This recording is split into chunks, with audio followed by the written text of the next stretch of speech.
হলিউডের অনেক কালজয়ী সিনেমা আছে যা সময়ের স্রোতে ধুলো জমে ফিকে গেছে, কিন্তু 2006 সালে মুক্তি পাওয়া দি ডেভিল ওয়ার্স প্রাডা যেন ঠিক তার উল্টো। দীর্ঘ 17 বছর পেরিয়ে গেলেও এই সিনেমার আবেদন বিন্দু মাত্র কমেনি, বরং সময়ের সঙ্গে পাল্লা দিয়ে বেড়েছে। সম্প্রতি এই সিনেমার সিকুয়েল বা দ্বিতীয় পর্ব আসার খবর প্রকাশ্যে আসতেই বিশ্বজুড়ে সিনেমা প্রেমীদের মধ্যে নতুন করে এক পপ কালচার উন্মাদনা তৈরি হয়েছে। সবার মনে একটাই প্রশ্ন, কি আছে এই সিনেমায়, আর কেনই বা এটি নিয়ে মানুষের আগ্রহ আকাশচুম্বী? মাত্র $35 মিলিয়ন স্বল্প বাজেটে নির্মিত এই সিনেমাটি যখন বক্স অফিসে $327 মিলিয়ন আয় করে বিশ্বকে চমকে দিয়েছিল, তখন থেকে এটি আলোচনার তুঙ্গে। এই অভাবনীয় সাফল্যের রহস্য ছিল এর নিখুঁত চিত্রনাট্য।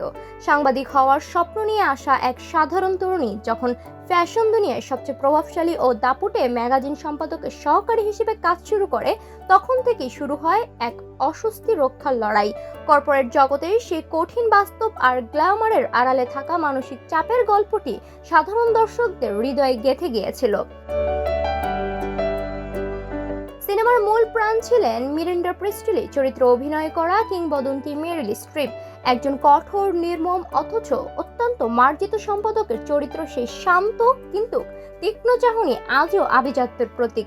অন্যদিকে অ্যান্ডি চরিত্রের অ্যান হ্যাথাওয়ের আমূল্য পরিবর্তন দর্শকদের মুগ্ধ করেছিল।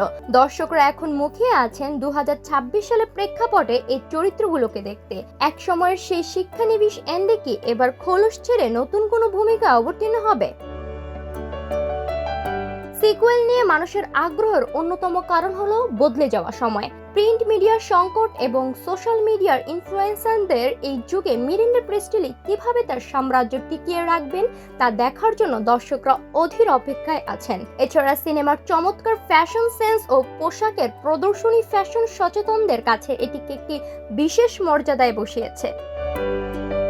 সব মিলিয়ে এটি শুধু একটি সিনেমা নয়, বরং স্টাইল আর রুচির এক অনন্য প্রকাশ। হলিউডের বাতাসে এখন শুধু একটাই গুঞ্জন, এই চিরচেনা গম্ভীর কণ্ঠে মিরান্ডা প্রিস্টলি কি আবারও বলবেন দ্যাটস অল?